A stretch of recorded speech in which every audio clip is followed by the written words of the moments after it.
The Miracle Morning 30-Day Habit Mastery Strategy that actually works. One of the biggest obstacles preventing most people from implementing and sustaining positive habits is that they don't have the right strategy. They don't know what to expect and aren't prepared to overcome the mental and emotional challenges that are part of the process of implementing any new habit. We'll start by dividing the 30-day time frame necessary to implement a positive new habit or get rid of an old negative habit into three 10-day phases. Each of these phases presents a different set of emotional challenges and mental roadblocks to sticking with the new habit. Since the average person is not aware of these challenges and roadblocks, when they face them, they give up because they don't know what to do to overcome that. And Day 1 to 10, Phase 1, Unbearable. The first 10 days of implementing any new habit or ridding yourself of any old habit can feel almost unbearable. Although the first few days can be easy and even exciting because it's something new, as soon as the newness wears off, reality sets in. You hate it. It's painful. It's not fun anymore. Every fiber of your being tends to resist and reject the change. Your mind rejects it and you think, I hate this. Your body resists it and tells you, I don't like how this feels. If your new habit is waking up early, which might be a useful one to get started on now, during the first 10 days, your experience might be something like this. The alarm clock sounds. Oh God, it's morning already. I don't want to get up. I am so tired. I need more sleep.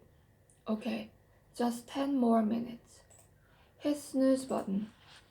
The problem for most people is that they don't realize that this seemingly unbearable first 10 days is only temporary. Instead, they think it's the way the new habit feels and will always feel, telling themselves, if the new habit is this painful, forget it. It's not worth it. As a result, 95% of our society, the mediocre majority, fail time and time again to start exercise routines, quit smoking, improve their diets, stick to a budget, or any other habit that would improve their quality of life. Here's where you have an advantage over the other 95%. See, when you are prepared for these first 10 days, when you know that it is the price you pay for success, that the first 10 days will be challenging, but they are also temporary. You can beat the odds and succeed. If the benefits are great enough, we can do anything for 10 days, right? So, the first 10 days of implementing any new habit aren't a picnic. You'll defy it. You might even hate it at times. But you can do it, especially considering it only gets easier from here. And the reward is, oh, just the ability to create everything you want for your life. Days 11 to 20, Phase 2, Uncomfortable. After you get through the first 10 days, the most difficult 10 days, you begin the second 10-day phase, which is considerably easier. you will be getting used to your new habit. You will also have developed some confidence and positive associations to the benefits of your habit. While days 11 to 20 are not unbearable, they are still uncomfortable and will require discipline and commitment on your part. At this stage, it will still be tempting to fall back to your old behaviors. Referencing the example of waking up early as your new habit, it will still be easier to slip in because you've done it for so long. Stay committed. You've already gone from unbearable to uncomfortable, and you're about to find out what it feels like to be unstoppable. Day 21 to 30, Phase 3, Unstoppable. When you enter the final 10 days, the home stretch, the few people that make it this far almost always make a detrimental mistake. Adhering to the popular advice from the many experts who claim it only takes 21 days to form a new habit. Those experts are partly correct. It does take 21 days, the first two phases, to form a new habit, but the third 10 days phase is crucial to sustaining your new habit long term. The final 10 days is where you positively reinforce and associate pleasure with your new habit.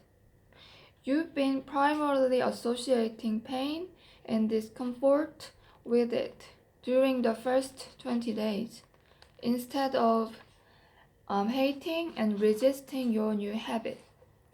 You start to feel proud of yourself for making it this far. Phase 3 is almost where the actual transformation occurs, as your new habit becomes part of your identity. It transcends the space between something you are trying and who you are becoming. You start to see yourself as someone who lives the habit. Back to our example of waking up early. You go from having an identity that says, I am not a morning person, to I am a morning person. Instead of dreading your alarm clock in the morning, now, when the alarm goes off, you are excited to wake up and get going because you've done it for over 20 days in a row. You are starting to see and feel the benefits. Too many people get overly confident, pat themselves on the back, and think, I've done it for 20 days, so I'm just going to take a few days off. The problem is that those first 20 days are the most challenging part of the process.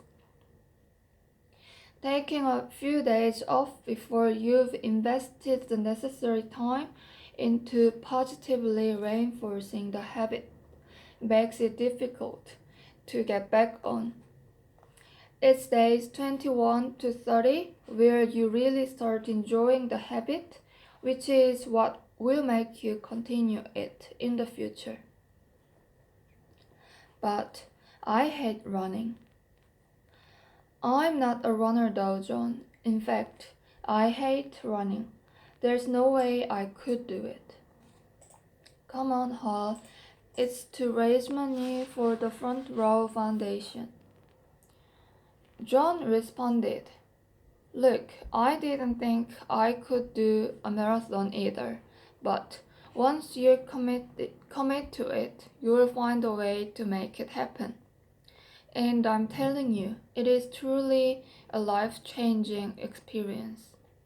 I'll think about it. Telling John I would think about it was really just my way of getting him off my back. Don't get me wrong, I absolutely believed in and supported the life-changing work done by the Front Row Foundation. I had been donating money to the organization for years, but writing a check was a little easier than running a marathon. Unless I was being chased, I hadn't intentionally run so much as a block in the 10 years since I graduated high school. And even back then, I only ran to keep from failing PE class. Besides, ever since breaking my femur and pelvis in the car accident, back when I was 20, I was always afraid of what might happen if I put too much pressure on my leg. In fact, every time I went snow skiing, I couldn't help but have visions of me tripping and taking a hard fall, then having the metal rod in my leg break through the skin of my thigh. It's a gruesome thought, but breaking your limb and being told you may never walk again can do that to you. A week later, after my conversation with John, one of my coaching clients completed her second marathon. Oh, it's so amazing. I feel like I can do anything now. Between John and Katie's enthusiastic testimonies for marathon running, I was starting to think maybe it was time for me to overcome my limiting belief about not being a runner and just start running. Like everything else in life, if they could do it, then so could I. So I did. The next morning, intend on completing my first mile on my journey to completing a marathon. I put on my basketball shoes, sound familiar, and headed out the front door of my house. I was actually looking forward to it. Remember, the first few days of any new habit are often exciting. Down the driveway, I hustled, motivated and inspired. Onto the sidewalk, I ran. As I stepped from the sidewalk from the street, my ankle twisted on the curb and I collapsed. Lying on the pavement, writhing in pain and gripping my ankle, I thought to myself, everything happens for a reason, so I guess today wasn't the day for me to start running. I'll try again tomorrow. So I did. 30 days from unbearable to unstoppable. The next day, I officially began my marathon training. My excitement only lasted for a few blocks, as the physical pain began to remind me of what I believed for so long. I am not a runner. My hips ached. My femur was sore, but I was committed. I completed my first painful mile, but I realized I needed help. I needed a plan. I drove to the bookstore and purchased the perfect book for me, The Non-Runner's Marathon Trainer by David Whitsett. Now I had a plan.